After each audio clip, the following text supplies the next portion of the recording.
నమస్కారం. ఈనాటి మన విశ్లేషణకు స్వాగతం. ఈరోజు మనం మాట్లాడుకోబోయే టాపిక్ దేశ భవిష్యత్తుకే చాలా కీలకమైనది. భారతదేశ జాతీయ అప్పు. ఇది నిజంగా మన అభివృద్ధికి మెట్లా లేక రాబోయే తరాలకు గుదిబండా?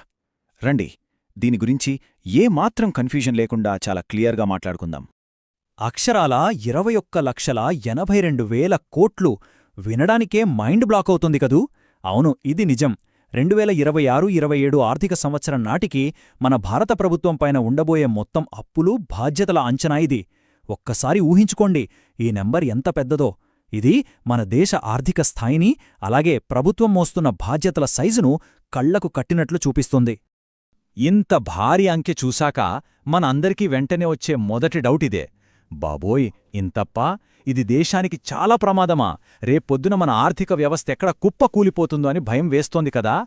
లేక మారుతున్న ప్రపంచంతో పాటు మనం కూడా స్పీడ్గా డెవలప్ అవ్వాలంటే ఇది తప్పనిసరి పెట్టుబడా?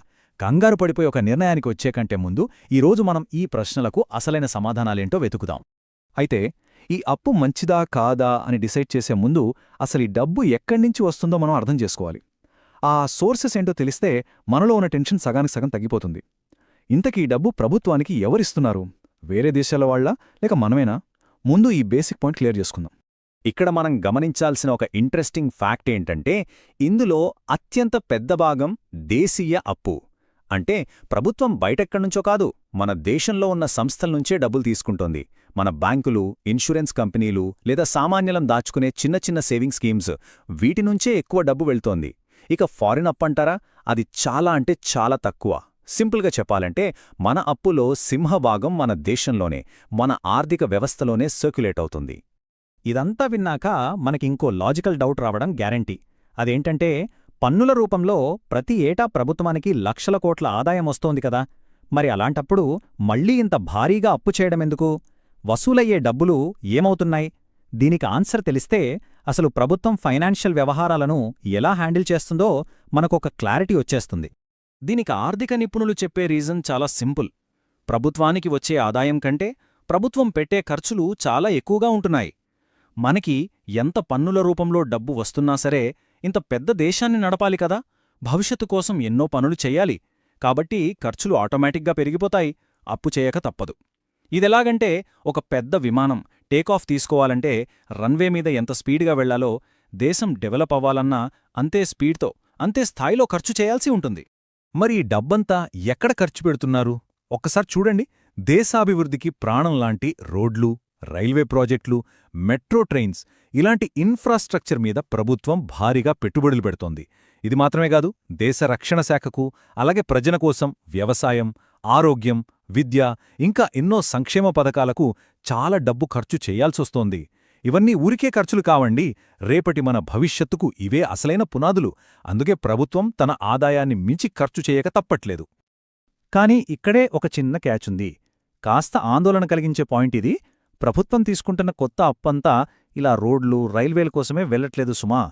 అందులో కొంత భాగాన్ని గతంలో తీసుకున్న పాత అప్పుల వడ్డీలు కట్టడానికి కూడా వాడుతున్నారు. అంటే ఒక రకంగా వడ్డీలు కట్టడానికి కూడా అప్పు చేయాల్సిన పరిస్థితి ఉందన్నమాట.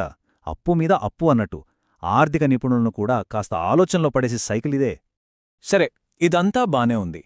లక్షల కోట్లలో అప్పుంది అన్నాం, ఆదాయం కన్నా ఖర్చే ఎక్కువ అని అర్థం చేసుకున్నాం. దీన్ని బట్టి దేశం ఫైనాన్షియల్గా డేంజర్లో ఉన్నట్లా లేక సేఫ్గానే ఉన్నట్లా? మనం కేవలం ఆ పెద్ద అంకెను చూసి ఎమోషనల్ అయిపోయి ఒక నిర్ణయానికి రాలేం. ఇలాంటి వాటిని పక్కాగా, ఎటువంటి పక్షపాతం లేకుండా లెక్కించడానికి ఎకనామిక్స్లో ఒక పద్ధతుంది. అదే ఆర్థిక ఆరోగ్యాన్ని కొలవడం. దాన్ని ఎలా కొలుస్తారో ఇప్పుడు చూద్దాం. ఆ స్కేల్ పేరే డెప్ట్ టు జీడీపీ రేషియో. ఇది ఏం చేస్తుందంటే, ఒక దేశం తన అప్పును ఎంత ఈజీగా తీర్చగలదో చెప్తుంది. సింపుల్గా చెప్పాలంటే, మన దేశంలో ఒక సంవత్సరంలో తయారైన వస్తువులు, సేవల మొత్తం విలువ, అంటే మన దేశ జీడీపీ ఎంతుంది, దానికి మన అప్పుకి ఉన్న రేషియో ఏంటి అని చూస్తారన్నమాట. ఒక కామన్ ఎగ్జాంపుల్ తీసుకుంటే, తక్కువ జీతమొచ్చే వ్యక్తి పెద్ద అప్పు చేస్తే భయపడతాడు. అదే ఎక్కువ జీతం ఉంటే అప్పు పెద్దదైనా ఈజీగా తీర్చేస్తాడు గదా. దేశాల లెక్కలు కూడా అచ్చమింతే. మరి ఇప్పుడు మన దేశ పరిస్థితి చూస్తే, ప్రస్తుత అంచనాల ప్రకారం కేంద్ర ప్రభుత్వ అప్పు మన జీడీపీలో సుమారుగా 55-56% వరకు ఉందని లెక్కగట్టారు. అంటే మన దేశం సంపాదిస్తున్న మొత్తం ఆదాయంలో సగానికి పైగా అప్పుల రూపంలోనే ఉందన్నమాట. అఫ్కోర్స్ మిగతా పెద్ద డెవలప్డ్ దేశాలతో పోల్చుకుంటే ఈ అంకె ఏమంత ప్రమాదకరమైన స్థాయిలో లేదు. కానీ ఫ్యూచర్లో మాత్రం మనం ఖచ్చితంగా కాస్త జాగ్రత్తగా ఉండాల్సిన అవసరాన్ని ఇది గుర్తుచేస్తోంది. ఇక్కడ ఎకనామిక్ ఎక్స్పర్ట్స్ చెప్పే ఒక ఫైనల్ పాయింట్ మనం ఖచ్చితంగా నోట్ చేసుకోవాలి. అదేంటంటే అప్పు తీసుకోవడమనేది దానికదేం పెద్ద తప్పు కాదు, కానీ ఆ డబ్బుతో మనం ఏం చేస్తున్నామన్నదే అసలైన పాయింట్. తీసుకున్న అప్పుతో రోడ్లు, పోర్ట్లు, ఫ్యాక్టరీలు కట్టారనుకోండి, వాటి వల్ల ఎప్పటికైనా లాభాలొస్తాయి, దాంతో అప్పు తీర్చేయచ్చు. అలా కాకుండా ఎటువంటి రాబడి లేని రోజువారీ ఖర్చులకు మాత్రమే వాడేస్తే అప్పుడు మాత్రం మన ఆర్థిక వ్యవస్థకు పెద్ద దెబ్బ తప్పదు. దీని బట్టి రేపటి మన భవిష్యత్తు ఎలా ఉండబోతోందంటే, మన ముందు 2 దారులున్నాయి. ఒకటి, మన ఆర్థిక వ్యవస్థ బలంగా పెరిగితే మన ఆదాయాలు కూడా పెరిగి ఈ అప్పుల భారం ఆటోమేటిక్గా తగ్గిపోతుంది. ఇక రెండో దారి, మన ఆదాయం కన్నా ఈ ఖర్చులు ఇలాగే స్పీడ్గా పెరిగిపోతూ ఉంటే రాబోయే రోజుల్లో దేశం మీద ఆర్థిక ఒత్తిడి విపరీతంగా పెరిగే ప్రమాదముందని విశ్లేషకులు వార్నింగ్ ఇస్తున్నారు.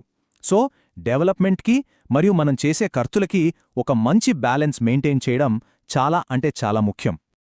ఇక ఫైనల్గా ఇదంతా చూశాక మనం ఒక పెద్ద ప్రశ్న దగ్గర ఆగిపోతాం.